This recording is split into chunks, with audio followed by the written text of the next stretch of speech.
మానస సరోవర యాత్రకి నేపాల్ మోకాలడ్డుతోంది అని వార్తలు వస్తున్నాయి. అంత నెసిటీ నేపాల్కి ఏమొచ్చింది, వాళ్ళకున్న ఇబ్బందులు ఏంటి, వాళ్ళ మీద ఏ ఒత్తిళ్లు పనిచేస్తున్నాయి? నిజానికి నేపాల్లో ప్రస్తుతం బాలెన్ షా ప్రధానిగా బాధ్యతలు స్వీకరించారు. కొత్త ప్రభుత్వం ఏర్పడింది. అక్కడ ఉన్నటువంటి కేపీ శర్మ ఓలీ ప్రభుత్వాన్ని కూలదోసి వాళ్ళు అవినీతిలో కూరుకుపోయారని, వారసత్వ రాజకీయాలు చేస్తున్నారని, కుటుంబానికే పరిమితమయ్యారని, అక్కడ ఒక సామాన్యుల నుంచి ఒక కామన్ మ్యాన్ నుంచి విపరీతమైన జెన్జీ పోరాటం అని వచ్చింది. సో అక్కడ ఉన్నటువంటి ప్రభుత్వాన్ని కూలదోశారు, మంత్రుల మీద దాడులు చేశారు. సో మొత్తానికి ఒక కొత్త ప్రభుత్వాన్ని ఎన్నుకున్నారు. కొత్త ప్రభుత్వంలో బాలెన్ షా ప్రధాని అయ్యారు. నిజానికి నేపాల్, భారత్ రెండు వేరువేరుగా ఎప్పుడు చూడం మనం. అఫ్కోర్స్ నేపాల్ని భారతదేశంలో విలీనం చేయాలని అప్పటి రాజు ప్రతిపాదిస్తే నెహ్రూ గారు ఒప్పుకోలేదు. నిజానికి అది ఇంకొక రాష్ట్రంగా ఉండేది మన భారతదేశంలో ఒక రకంగా మాట్లాడితే. అయితే ఇక్కడ నేపాల్ అనేది మనకు జాగ్రఫికల్గా ఆలోచిస్తే నేపాల్కి పైన ఉత్తరాన ఉన్నటువంటి ఆ హిమాలయాల సానువుల్లో ఉన్నటువంటి దేశం అది నేపాల్ అనేది. నిజానికి మెజారిటీ హిందూ కమ్యూనిటీ అక్కడ ఉంటుంది. 95% హిందువులే ఉంటారు. అక్కడ హిందువులు ఉంటారు, కానీ కమ్యూనిస్ట్ భావన కూడా ఎక్కువే. గతంలో ఉన్నటువంటి ప్రభుత్వాలకు భిన్నంగా అక్కడ కమ్యూనిస్టు ప్రభుత్వాన్ని నెలకొల్పడం కోసం నిజానికి ఉత్తరప్రదేశ్ ఈ ప్రాంతం నుంచి కొంతమందిని ట్రైన్ చేసి కామ్రేడ్లు అక్కడికి వెళ్ళి అక్కడ కామ్రేడ్ల ప్రభుత్వాన్ని ఏర్పరిచారు, కేపీ శర్మ ఓలీ నేతృత్వంలోని ప్రభుత్వాన్ని. కేపీ శర్మ ప్రధాని అయిన తర్వాత చైనీస్ ఇంట్రెస్ట్లు విపరీతంగా పెరుగుతూ వచ్చాయి నేపాల్లో. చాలా సంవత్సరాల పాటు నేపాల్ని ఆల్మోస్ట్ చైనా కంట్రోల్ చేసిన పరిస్థితి. చైనాకు సంబంధించిన అంబాసిడర్లు నేపాల్లో ఉన్నటువంటి వాళ్ళే డిక్టేట్ చేసేది ఏమేమి నిర్ణయాలు తీసుకోవాలని. మెయిన్గా చైనా ఎప్పుడు అదే చేస్తుంది కదా, నాయకుల్ని కొనేస్తుంది. చైనా నాయకుల్ని కొంటుంది, నాయకులు కొన్న తర్వాత ఆ దేశం మొత్తం వాళ్ళ కంట్రోల్లోకి వస్తుంది. వాళ్ళకి కావాల్సిన ప్రాజెక్టులు వాళ్ళకి వస్తాయి, అన్నీ వాళ్ళకి కావాల్సినట్టు చేస్తారు. అయితే ఇప్పుడు ఈ జెన్జీ అప్రైజింగ్ ఏదైతే వచ్చిందో, జెన్జీ ఉద్యమం ఏదైతే ఉందో, ఇది అమెరికన్ ఇంట్రెస్ట్లతోటి జరిగింది అనేది ఒక వాదన ఉంది. అమెరికా అక్కడ డీప్ స్టేట్ యాక్టివేట్ చేసినటువంటి వ్యక్తులే అక్కడ రావాలనుకున్నారండి. బికాస్ చైనాని కౌంటర్ చేయాలంటే అమెరికా ఇంట్రెస్ట్లు ప్రివేల్ అవ్వాలి. దానికోసం నేపాల్లో జరిగినటువంటి లెక్క. సరే, బాలెన్ షా వచ్చిన తర్వాత కొంతవరకు మొదటి నుంచి కూడా భారతదేశము మన యూనియన్ బడ్జెట్లో నేపాల్ కోసం ప్రత్యేకంగా నిధులు కేటాయిస్తాం. మనం నేపాల్లో ఏ విపత్కర పరిస్థితి వచ్చినా కానీ కొంత రిజర్వ్ ఫండ్స్ మన దగ్గర పెట్టుకుంటాం. 1000 కోట్లు 2000 కోట్లు రిజర్వ్ ఫండ్స్ పెట్టుకుంటాం మనం. నేపాల్లో ఏదైనా సమస్య వస్తే మనం డబ్బులు ఇవ్వడానికి వాళ్ళకి ఇచ్చేసి వాళ్ళని ఆదుకుంటాం మనం. అండ్ ప్రతి సంవత్సరం మన బడ్జెట్లో విదేశీయులకు సంబంధించినటువంటి బడ్జెట్లు కూడా ఉంటాయి కొన్ని. అందులో నేపాల్కి సింహభాగం ఉంటుంది, మనం ఇస్తాం వాళ్ళకి. నేపాల్ అయితే ఇప్పుడు ఏమైందంటే, ఇప్పుడు రీసెంట్ కాన్ఫ్లిక్ట్ ఏంటి అని అంటే కనుక మానస్ సరోవర్ యాత్ర ఇప్పుడు ఈ మే నెలలో రిజిస్ట్రేషన్స్ మొదలవుతాయి. జూన్లో యాత్ర మొదలు కాబోతోంది. మానస్ సరోవర్ ఎక్కడుంది? టిబెట్లో ఉంది. టిబెట్ చైనా కంట్రోల్లో ఉంది. కైలాష్ మానస్ సరోవర్ అంటారు. ఆ మానస్ సరోవర్కి వెళ్ళాలంటే 2 రూట్ల ద్వారా వెళ్తారు. ఒకటి నేపాల్ రూటు, ఇంకోటి సిక్కిం నుంచి వచ్చేటువంటి రూట్. సో నేపాల్ రూట్లో వెళ్ళేటప్పుడు మధ్యలో ఒక 3-4 ప్లేసెస్ ఉన్నాయి. అంటే ఏంటంటే నేపాల్కి సంబంధించినటువంటి ఆ ట్రై జంక్షన్ లాంటిది అనమాట. ఒక రకంగా చెప్పాలంటే అది కాలాపాని, లింపియాధురా, లిపు లేక్, ఈ 3 ప్రాంతాలు ఉంటాయి. ఈ 3 ప్రాంతాలని కేపీ శర్మ ఓలీ ప్రభుత్వం ఉన్నప్పుడే ఈ 3 ప్రాంతాలు భారతదేశానికి సంబంధించినవి. నిజానికి భారత్ ప్రాంతాలు ఇవి చైనాతో కూడా మనము అటానమస్గా మన ఇద్దరి మధ్య కూడా ఒప్పందాలు ఉన్నాయి స్మూత్ మూమెంట్ కోసమని. సో ఆ లింపియాధురా, లిపు లేక్ దాటిన తర్వాత అక్కడ స్ట్రెచ్ నుంచి చైనీస్, అంటే ఆ టిబెట్కి చైనా కంట్రోల్ ఉంది కాబట్టి చైనీస్ వ్యక్తులు వాళ్ళ ట్రాన్స్పోర్టేషన్ నడుస్తుంది అక్కడ. సో మనం ఆ మానస్ సరోవర్ వెళ్ళాలంటే ఈ రూట్లో ఎక్కువ వెళ్తాం మనం. బట్ ఆ 3 ప్రాంతాలని లింపియాధురా, లిపు లేక్ అండ్ కాలాపాని అనే ప్లేసెస్ని ఇప్పుడు నేపాల్ తన భూభాగాలుగా క్లెయిమ్ చేస్తోంది. మొన్న కేపీ శర్మ ఓలీ ప్రభుత్వం టైం నుంచి కూడా వాళ్ళ మ్యాప్స్లో దాన్ని జొప్పించడం, వాళ్ళ మ్యాప్లో ఈ ప్రాంతాలు కూడా చూపించడం మొదలుపెట్టారు. మ్యాపుల్లో చూపించడం మొదలుపెట్టారు. సేమ్ నేపాల్ కూడా. అండ్ అందుకే చెప్తున్నాను, చైనీస్ ఇంట్రెస్ట్లు ఎక్కువైపోయినాయని. గొడవ ఏంటంటే ఈ 3 ప్రాంతాలని భారత భూభాగాలని చైనా కూడా అంగీకరించింది, కానీ నేపాల్ ఇవాళ మోకాలు అడ్డుతోంది. ఓకే, ఇది ప్రస్తుతం వచ్చినట్టు. ఇప్పుడు ప్రస్తుతం ఇంకా అది ఒకటి పక్కన పెడితే ఇంకోటి ఏం జరిగిందంటే, ఈ పర్టికులర్ మానస్ సరోవర్ యాత్ర మొదలవుతున్న టైంలో దాని మీద కొంచెం ఒక ఫ్రిక్షన్ బిల్డ్ అయిన తర్వాత, ఒక ఘర్షణ వాతావరణం వచ్చిన తర్వాత భారత ప్రభుత్వం దీని మీద ఏదైనా చర్యలు తీసుకోవాలని, వాళ్ళతో మాట్లాడాలి అని ప్రయత్నాలు మొదలుపెట్టారు. అందులో అఫ్కోర్స్ మన విక్రమ్ మిశ్రీ గారు, మన ఫారిన్ అఫైర్స్ సెక్రటరీ, విదేశాంగ కార్యదర్శి ఎవరైతే ఉన్నారో ఆయన బాలెన్ షా అక్కడి ప్రధానిని కలవడానికి ఆయన ప్రయత్నం చేస్తే బాలెన్ షా తిరస్కరించారు. నేను విక్రమ్ మిశ్రీని కలవను అన్నారు. దానికి రీజన్ ఏంటి అని అంటే కనుక ఆయన నా స్థాయి ఓన్లీ మోదీ తోటి మాత్రమే అనే పరిస్థితిలోకి ఆయన వెళ్ళిపోయారు అనేది ఒక వాదన నడుస్తోంది. అంటే బేసికలీ మోదీ గారు ప్రధానమంత్రి, నేను ప్రధానమంత్రినే, మేము ఇద్దరం కలిసి ఉన్నారు. ఇదివరకు అట్లాంటి వాతావరణం లేకుండే.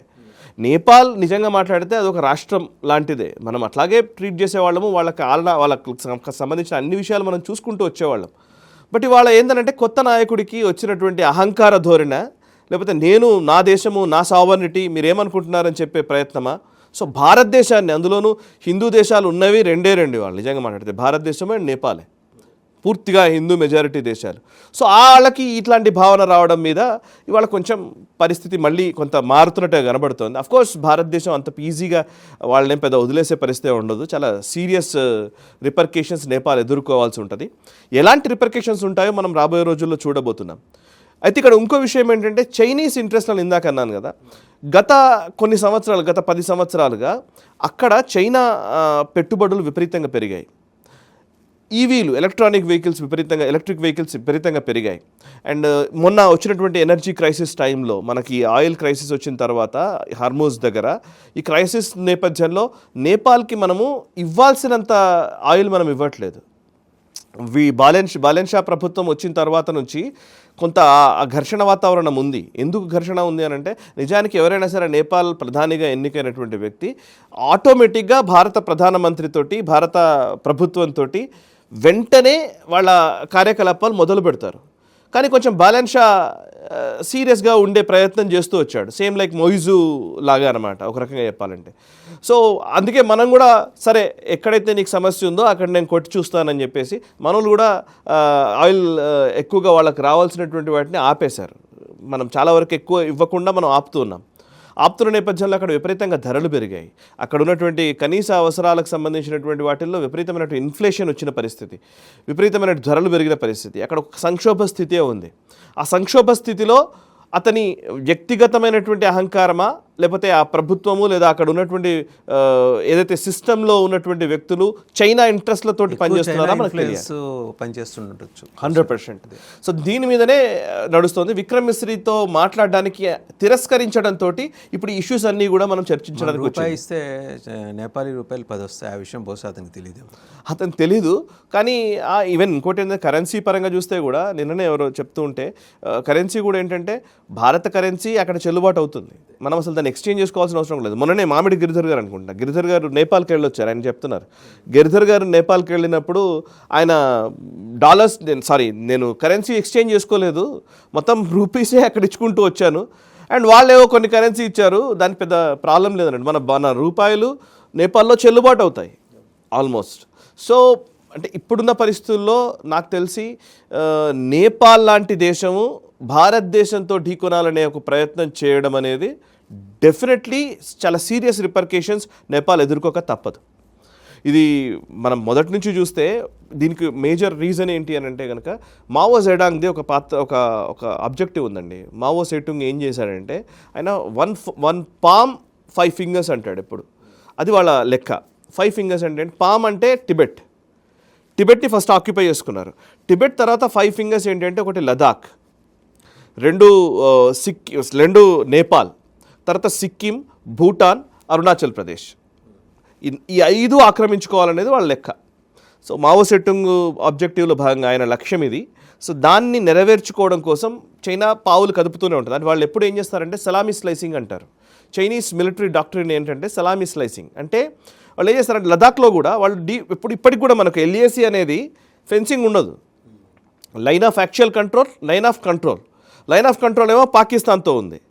పాకిస్తాన్తో ఉన్నటువంటి ఎల్ఓసి దగ్గర ఫెన్సింగ్ ఉంటుంది, బార్డర్ ఉంటుంది. ఎల్ఏసికి బార్డర్ ఉండదు. బార్డర్ ఎందుకు ఉండదు అంటే, వాళ్ళు లిటరల్లీ చైనా దాన్ని అలాగే ఉంచాలని కోరుకుంటుంది. అండ్ అక్కడ జాగ్రఫీ కూడా మనం ఆలోచిస్తే, ఇప్పుడు మీరు లదాఖ్ లాంటి ప్లేసెస్లో అక్సాయ్ చీన్ కానివ్వండి, ఆ ఫింగర్ పాయింట్స్ ఉంటాయి. మన ప్యాంగాంగ్ సో లేక్ కానివ్వండి, అటు డెమ్చోక్ వరకు కానివ్వండి, అటు పైనటువంటి పెట్రోల్ పాయింట్స్ అంటారు, ఈవెన్ షోక్, ఈవెన్ గల్వాన్, అక్కడ డిబిఓ ఉన్న వరకు కూడా మొత్తం ఓవరాల్గా చూస్తే ఆ ప్రాంతాలన్నింటిలో వాళ్ళు ఏం చేస్తారంటే వాస్ట్ భూభాగం ఉంటుంది. మనకు అంటే ఖాళీ భూభాగమే, అక్కడ అసలు నిజంగా గడ్డి కూడా మొలవదు, ఎందుకంటే ఆక్సిజన్ తక్కువ ఉంటుంది కదా, అక్కడ చాలా చెట్లు గిట్లు ఏముండవు.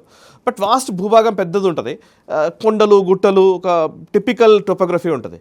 అట్లాంటి ప్రాంతాల్లో ఏం చేస్తారంటే అసలు నిజంగా ఒక బార్డర్ అనేది ఉండదు. వీళ్ళు ఏం చేస్తారు, చైనా కానీ భారత్ కానీ పెట్రోలింగ్కి వెళ్తాం మనము పెట్రోలింగ్కి కొంత దూరం వరకు వెళ్తాము, చైనా పెట్రోలింగ్కి కొంత దూరం వరకు వస్తుంది. ఈ క్రమంలో ఎక్కడైనా మధ్యలో ఎదురుపడ్డప్పుడు ఇద్దరి మధ్య తోపులాటలు జరగడాలు ఇవి జరుగుతాయి. అండ్ అక్కడ ఏంటంటే వెపన్స్ ఫైర్ చేయకూడదు, ఒప్పందాలు ఉన్నాయి చైనాకి మనకు మధ్య. వెపన్స్ ఫైర్ చేయకూడదు కాబట్టి ఇద్దరు తోపులాటల్లోనే జరుగుతాయి అంతే. అంటే జస్ట్ హ్యాండ్ కాంబాట్లు ఉంటాయి అంతే, డైరెక్ట్గానే కొట్టుకోవడాలు ఉంటాయి. అందులోనే చనిపోయారు గల్వాన్లో మన కల్లల్ సంతోష్ బాబు గారు. తర్వాత మనం కూడా వాళ్ళని చాలామందిని చంపాం, అది వేరే విషయం. బట్ యుద్ధం రాకుండా ఉండడం కోసం గన్ ఫైర్ చేయకూడదని రూల్ ఉంది. సో వాళ్ళు ఏం చేస్తారు, సలామీ స్లైసింగ్ అంటే ఏంటంటే ఖాళీ భూభాగం. ఒకసారి వాడు ఏం చేస్తాడంటే ఒక టైంలో ఒక 5 కిలోమీటర్ల లోపలికి వచ్చేస్తాడు. 5 కిలోమీటర్ల లోపలికి వచ్చిన తర్వాత నువ్వు వెళ్ళిపోవాలని చెప్పి మళ్ళీ మనం ఒక డిసెంగేజ్మెంట్ కోసం అని చెప్పేసి చర్చలు జరుపుతాము, కొంచెం కాన్ఫ్రంటేషన్ జరుగుతుంది, ఒక ఘర్షణ నడుస్తుంది. ఇవన్నిటి జరిగిన తర్వాత వాడు ఏం చేస్తాడంటే 5 కిలోమీటర్ల లోపలికి వచ్చిన వాడు 2 కిలోమీటర్లు వెనక్కి వెళ్తాడు, మళ్ళీ 3 కిలోమీటర్లు వాడి చేతిలోనే ఉంటాయి. ఇట్లా మెల్లిమెల్లిగా ఆక్యుపై చేసుకుంటూ వస్తుంటుంది చైనా. అలాగే చాలా కోల్పోయాం మనం. 1962లో మన అక్సై చీన్ని కోల్పోయినప్పుడు, 1962 వార్లో మనం ఓడిపోయినప్పుడు ఆ టైంలో తీసుకున్నటువంటి భూభాగానికి యూపీఏ గవర్నమెంట్ దిగిపోయే టైంకి భూభాగానికి చాలా డిఫరెన్స్ ఉంటుంది. ఎందుకంటే వాడు మెల్లిమెల్లిగా సలామీ స్లైసింగ్ చేసుకుంటూ వస్తాడు.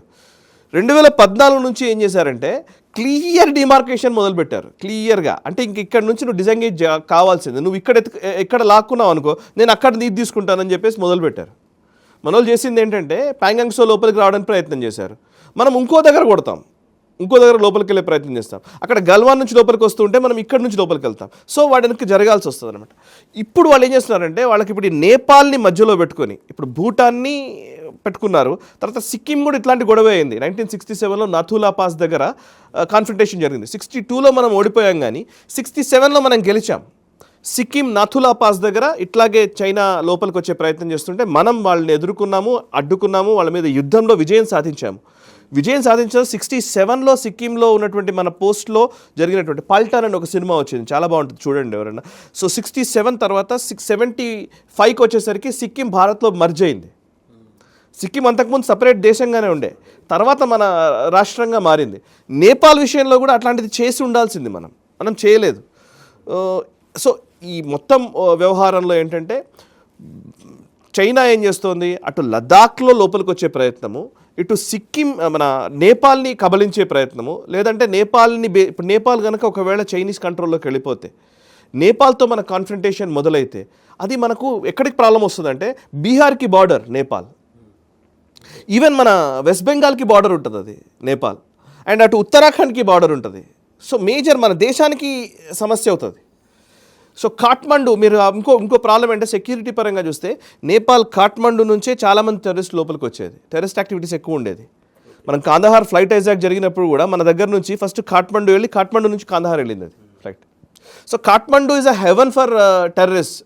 పాకిస్తాన్ టెర్రరిస్టులు రావడానికి, చైనీస్ ఇంట్రెస్ట్లు పెరగడానికి. సో చైనా కంట్రోల్లోకి వెళ్లకుండా భారతదేశం కొంచెం సీరియస్గా రియాక్ట్ అవ్వాల్సిన సమయం అయితే వచ్చింది.